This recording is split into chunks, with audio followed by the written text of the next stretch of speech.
제가 그 편입했던 종목 중에 하나인데 이 편입을 한 종목이 이제 동원 시스템즈라는 회사예요. 제가 편입할 때 어떤 뉴스를 봤냐면 이 캔이 부족하다. 음료 캔이 음. 품귀 현상을 좀 빚을 것이다라는 뉴스를 보고 관련주를 좀 찾다 보니까 동원 시스템즈가 굉장히 좀 괜찮은 흐름을 좀 보여줄 것으로 보여서 추천을 했는데 일단은 3월에 음성의 한일재관 공장이 화제가 되었습니다. 여기에서 뭐 대부분 50에서 한 60%를 한일재관이 캔을 만드는데 이게 지금 불이 나서 내년 한 뭐 3, 4월, 5월 이때까지 뭐 정상화 되기는 쉽지는 않을 것이다라고 얘기를 하고 있습니다. 그렇기 때문에 품귀 현상이 좀 빚고 있는 상황에서 일단은 대표적으로 동원 시스템즈 같은 경우는 무선 충전 음료 캔을 만드는 회사다라고 좀 생각을 하시면 좋을 것 같아요.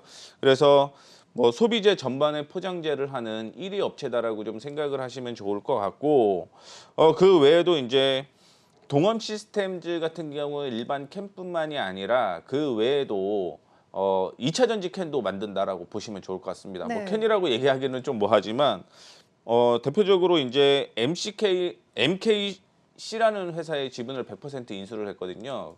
그게 뭐냐면 이제 무슨 그 2차 전지 용 캔 사업을 가지고 있다라고 보시면 좋을 것 같고 기존에 그 주식을 100% 보유를 하고 있었기 때문에 아마 이런 부분은 뭐 실적이나 돈이 나가는 게 아니라 흡사병식으로 해서 아마 성장 규모, 외형적인 규모가 훨씬 커질 가능성이 높다라고 좀 얘기를 해드리고 싶고 두 번째도 역시 테이펙 솔루션이라는 기업도 역시 100% 지분을 보유하고 있다가 흡수합병을 했습니다. 뭐 앞서 얘기한 것처럼 음료 캔, 그다음에 소비자 전반에 대한 캔 관련된 회사라고 본다라고 한다면 뭐 역시 알루미늄에 대한 가격이 인상됨에 따라서 13년 만에 최고치 찍었죠. 네, 네. 동원 시스템즈의 실적도 역시 긍정적인 흐름으로 이어질 가능성이 있다라고 보고 있고 2차 전지 쪽으로 보게 되면은 이제 뭐 스마트 솔루션을 계속적으로 좀 구축을 하려고 노력을 하고 있습니다.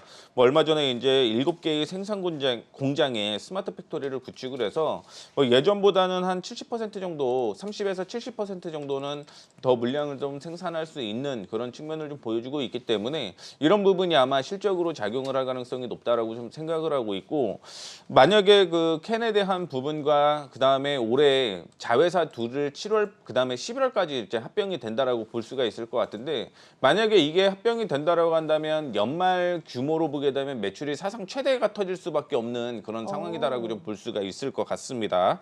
그 외에도 이제 품절주에 좀 비슷한 측면을 좀 보여주고 있다라고 보시면 좋을 것 같은데 뭐 동원 엔터프라이즈 외에 사인이 80% 갖고 있고요. 자사주가 0.77입니다. 그러니까 유통주식 수가 한 20% 정도 정도밖에 안 되기 때문에 뭐 언제든지 추가적인 상승 충분히 이어질 수 있는 종목이다라고 생각을 하시고 이런 종목 좀 맘 편히 담아두시면 좋을 것 같습니다.